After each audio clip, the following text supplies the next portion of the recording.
This is getting ridiculous. This is getting ridiculous. First, news broke that Justin Skule tore his ACL yesterday, Monday, in practice. And then later on that this morning, news broke that that wasn't it. That Tavaris Moore also tore his Achilles in practice on Monday yesterday. Both guys are out for the year. Man. Let me tell you what you need to know about these guys. Tavaris Moore, was the backup safety last year. He started 8 games because Jaquaski Tart missed 8. He plays a lot. He plays defense and special teams. He played 500 snaps on defense last year, started 8 games, played 230 snaps on special teams. The Niners have to replace him in both ways. This hurts their defense and their special teams. He was in a contract year. He was taking all the starter reps at safety, at strong safety, in camp, in OTAs, because Jaquaski Tart is out until training camp with turf toe. So this is a blow to the Niners defense. I mean, Tavaris Moore has never been the best player, but 800 snaps they have to replace that they just lost for the year. Justin Skule was their swing tackle. He was the first guy off the bench. If Mike McGlinchey, Trent Williams missed the game. Trent Williams misses at least one game every year. Mike McGlinchey is working to regain his foothold of that job at right tackle. The Niners do need a high-level swing tackle, and they don't have one anymore. I mean, Justin Skule struggled last year, but they drafted him. They've developed him. They're invested in him. And so now they have to figure out who replaces him. So this is really, really terrible news for the 49ers. And keep in mind that they've already lost Jeff Wilson Jr. for a long time, 4 to 6 months with a torn meniscus. That's 3 guys who have suffered serious injuries and going to have surgery based on these little practices and OTAs. And not to mention all the other guys who have the little tweaks. Brandon Ayuk, Richie James Jr., Travis Benjamin, Raheem Mostert. Really hasn't been a successful OTA so far. In fact, it's been par for the course for the 49ers. This is what happens every time they try to play football in any capacity. They fall apart. Every year it's like, well, if injuries don't affect them this year, they're going to be really good. Injuries get them every year.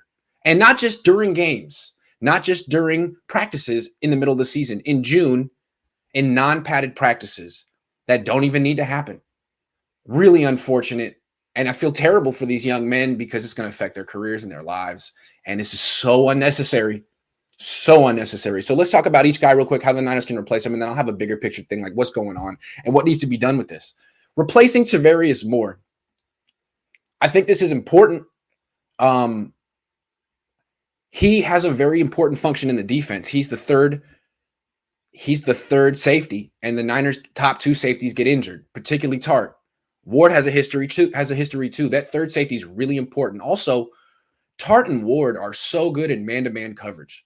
You can play Ward at strong safety on third down because it's not a running down, and even though he's built like a cornerback, he can cover like a strong safety. You could put him on a slot receiver, a tight end. He's terrific. You could put him on a running back. Put him on a slot receiver. He's great. Jaquaski Tart, same thing. You could put him at linebacker on third down, and he could cover any tight end in the league. So that means you need a really good third safety who can play the middle of the field. That was supposed to be Moore. Even though he's not a great safety, he runs a 4.3. He covers a lot of ground. You can put him in center field, and he has range. Had range. Now he's gone. And so who replaces him? Well, the Niners just signed Tony Jefferson yesterday. Let me look up Tony Jefferson. I mean, he hasn't played in 2 years. He's coming off a torn ACL. He's freaking 29 years old. So if he comes back and makes a full recovery and he can play strong safety, great. He's going to need to be the number 3 safety for this team. But it's not enough to just play safety. You got to play special teams too. He started off playing special teams in Arizona his first 4 seasons, but when he went to Baltimore, he didn't play as much. He's going to need to give the Niners 200 snaps on special teams. All of a sudden, Tony Jefferson is a very important player.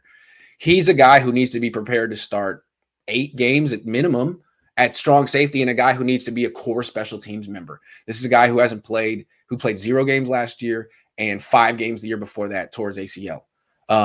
Very important, Tony Jefferson. Also, people pointing out Talanoa Hufanga. Yeah, okay. So we're talking 29-year-old vet who hasn't played in 2 years, or 5th round pick rookie. Yeah, like all of a sudden the stakes are way higher. This isn't a position the Niners wanted to be in. There's also Tavon Wilson. This is an important loss. I mean, it's like, at least it's not Jimmy Ward, but this is tough. It's 800 snaps. Who's going to replace it? It seems like Hufanga couldn't have a more opposite skill set than Tavaris Moore. Tavaris Moore is the rangy, fast safety cornerback hybrid. Talanoa Hufanga is more of like a linebacker safety hybrid. They're on opposite ends of the spectrum. There's no other safety in the Niners safety room that's like Moore. Everyone else is more of like a split safety, cover half the field, 4-5, 40-yard dash kind of guy. This guy is the one single high safety, 4-3, 40, cover the whole field type of dude that they had, and now they don't have him anymore. So if there were specific packages they wanted to run with him in center field and Tartan Ward down in man-to-man coverage, forget about it. Forget about it. It's over. That's tough. I don't know. Maybe the Niners had some plans for Tavaris Moore. Maybe they felt that he could unlock Ward and Tart's versatility. Well, no, not anymore, because Tony Jefferson can't do that kind of stuff that Moore theoretically can do. So this is bad. It's just only bad. I mean, doesn't ruin the season, but it's not good. Let's be real clear. This is not good. Now let's talk about Justice. This is the worst one. Justice Skule is bad, but this is a guy. 800 snaps is 800 snaps. Justice Skule could play no snaps next year. He's not going to play any snaps. But Justice Skule, before he tore his ACL, could have been a guy that just sat on the bench. He's a backup tackle, and those guys don't necessarily have they don't get playing time. There's no package for a sixth offensive tackle usually. But Trent Williams gets hurt for a game, misses a couple of games. Justin Skule's the backup left tackle. Trent Williams hasn't practiced at all this offseason. Smart, in retrospect. My God. So who's taking all the reps at left tackle with the first team? Justin Skule. So now you've lost your first team left tackle for practices. I don't know who's going to fill in for him there. But really, you don't have a swing tackle anymore. So the replacement for Justin Skule at swing tackle is Sean Coleman, who has been injured the last 3 years, hasn't played. I mean, he's like the D4 to the offense. He's gotten like almost $3 million to do nothing on this team. Although, unlike D4, who's gotten $37 million to do next to nothing. But this is bad. I mean, all of a sudden now the Niners have to figure out who their swing tackle is. It's like they have to move a guard out there. They've been saying they want Colton McKivitz to play right guard. They want Jalen Moore to be a guard. Well, now one of those guys has to be a tackle. It can't just be Sean Coleman and that's it. Who else can fill in it when Trent Williams misses a game or two? Alfredo Gutierrez is now the most important person in the 49ers offensive line room. Alfredo Gutierrez, that's where they're at right now. I've never seen Alfredo Gutierrez play. I don't have an opinion. But this is not ideal. Gutierrez is supposed to be a developmental guy with an outside chance of maybe making the roster, maybe. Now it's like, hey, man, we might need you to play next year. Word? For real. Oh, what about Brunskill? They've been trying real hard to make him a center, the backup center. Maybe now he needs to be the swing tackle too. So, just when you thought Brunskill was going to get some time playing one position for a while. Nope. So, this is awful. Not a starter. Tavaris Moore, not a starter. Not the end of the world. It's not George Kittle or Jason Verrett, but it's really not good. And it's terrible for the 49ers considering this is their pattern. And Wilson's already down. I mean, how are the Niners going to replace Jeff Wilson's 10 touchdowns from last year? That's nothing to sneeze at. George Kittle's sitting at 14 touchdowns for his 4-year career. Wilson got 10 in 1 year. Who's replacing that? Trey Sermon? He better. A lot of pressure on Trey. Both Treys. More on Sermon. Okay. So I got one more thing to say. We need to assign blame, right? I already see people talking about the training staff and John Lynch. You know where I'm going to go with this. I think we need to talk about the head coach here. Coming into training to OTAs, I said the most important thing for Kyle Shanahan was to not get people hurt. And he said after the first OTA practice, when he was like, well, why was the practice so short? He's like, well, these guys aren't in football shape. So I want to have a shorter practice. the length of the practice isn't relevant. What's relevant is the intensity and the tempo of practice. That's what the head coach is in control of. And it seems pretty freaking clear that the intensity of these practices in June was too much.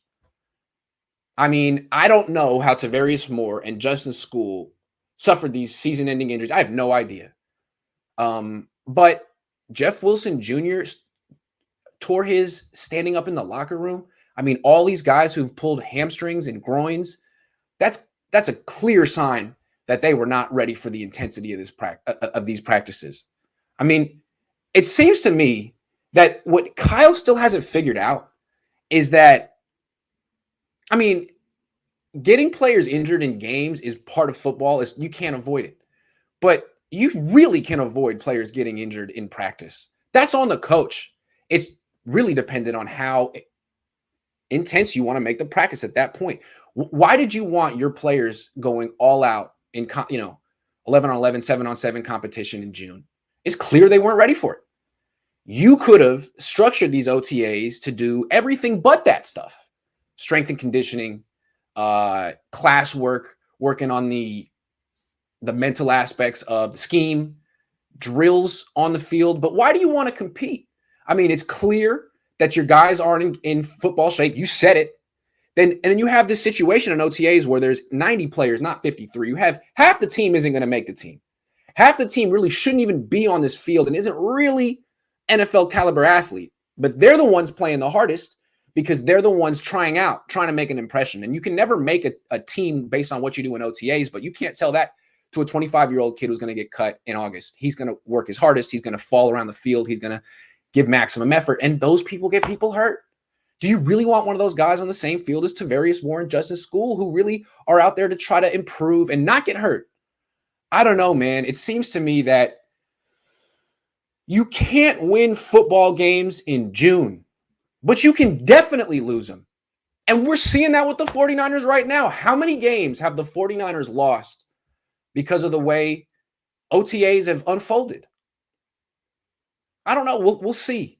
But they've lost 10 touchdowns with Jeff Wilson Jr. They've lost 800 snaps with Tavarius Moore, and they lost their swing tackle with Justin Skule. So they've now been affected on offense, defense, and special teams because Kyle wanted them to do 11 on 11 and 7 on 7s in June. How much did you get out of that? How much did you improve? You can't win games in June, but you can lose them. You can lose players to injury in games, but man, if I were the owner, I'd be getting frustrated. Man, I'm shelling out all this money, and you keep getting the players hurt in practice. What is that? Can't you adjust?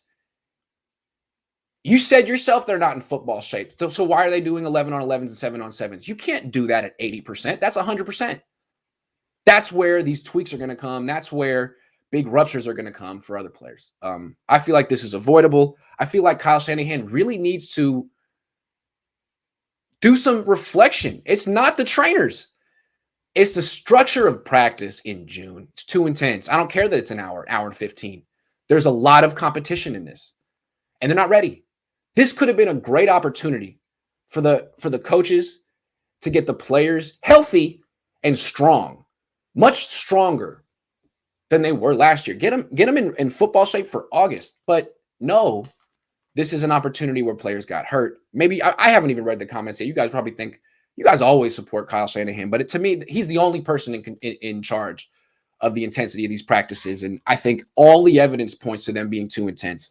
Not just these two injuries from yesterday, but all the tweaks, Ayuk, Benjamin, Richie James, Raheem Mostert.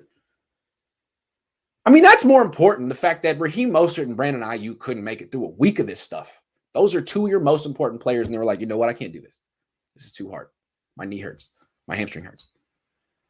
Kyle, I know I'm very critical of you, and you're going to get snippy with me this afternoon in the press conference, but I think it's a fair point, man. You make the practice schedule. Why don't you dial it back? How much better did your team get based on 7 on 7s and 11 on 11s in May and June? Really? Question. All right, let's take some of these questions. Max says next year injured players should land on the trading block or get cut. No matter who you are, if you can't stay on the field, goodbye. My patience is going out the window.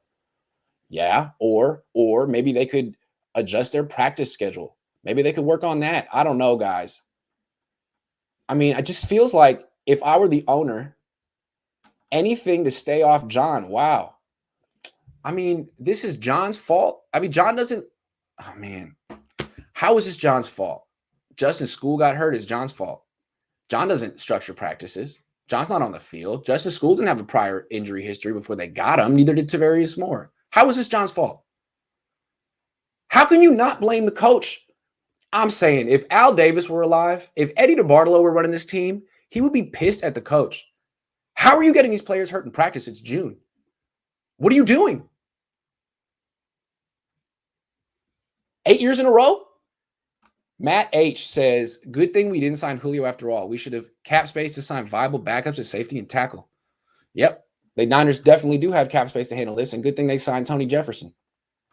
George Yu says, never wish injuries on anyone, but if the trend continues, might actually see Trey Lance start sooner rather than later, unless he also gets injured. God, what a bleak thing to say, and yet probably the realest thing, and probably the thing that's on everyone's mind right now. Oh, it just, I mean, like today is bleak because it's really sinking in like, man, this issue isn't going away. And it's not bad luck. The Niners are culpable here. Maybe John Lynch is, I mean, I'm sure they're all culpable. John Lynch has his hand in this. But what happened yesterday, to me, that's the head coach structuring practices too intensely in June. You can definitely point to John in other areas, but what happened yesterday was on, I mean, I wasn't there. So I don't know how these guys got hurt. Let me just put it that way. But I look at the whole OTAs, Ayuk and Mostert and James Omai getting hurt early. Kyle saying they weren't in football shape, and yet they're still competing. Nah. I don't think that makes any sense to me. This is avoidable. This is all avoidable. You didn't have to do these things. You have to play football games, 17 of them. You have to play those. That's tackle football. No one says you have to play 11 on 11s in June. There's no rule.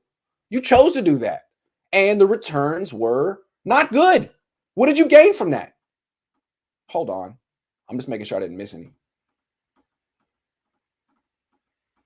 If I missed some, I'm sorry. Let me know. I was on a rant for a second. I lost myself. Robert says, thanks, Grant. Appreciate your show and hard work. You provide us Niner fans with great information and insight. New subscriber from Raleigh, North Carolina. Go Niners. Thank you, Robert. That was really nice. I got to go. I got to be down in Santa Clara at noon. I got to put up an article. I just wanted to tell you my thoughts. It just happened. Let's all think about this and try to figure out, you know, what's going on here beyond bad luck, because this is almost a decade of bad luck. Is it John Lynch's fault? Is it Kyle Shanahan's fault? Is it the trainer's fault? What can be done differently? Instead of assessing blame and pointing a finger, what can be done differently? I suggested something. Less competition in June. I don't think it really gets you much. 7-on-7s, 11-on-11s in June. There's so many other things you can do that can help you out. Strength and conditioning, mental work, drills, whatever. You don't need to be competing with a bunch of guys who aren't going to make the team. You're going to be falling on the ground, stepping on your feet, knocking into your knees. I don't like it. I don't like it, especially for a team that just needs to get healthy, that just needs to get to the season in one piece. Maybe dial it back until August. But if you guys have a different suggestion, I'm all ears. We'll be talking about this all offseason, right? So think about it. What the Niners need is solutions here, not necessarily finger pointing, although it's all implied. What is the solution here, man? They got to practice today. How do they make sure this doesn't happen today? And again, later this week. And then mini camps next week. What do they got to do differently? Or do they just keep doing practice the same and be like, hey, man, you get hurt, you get hurt. That's the NFL. Tell me. I want to know the answer. All right, I'll see you guys later today after practice.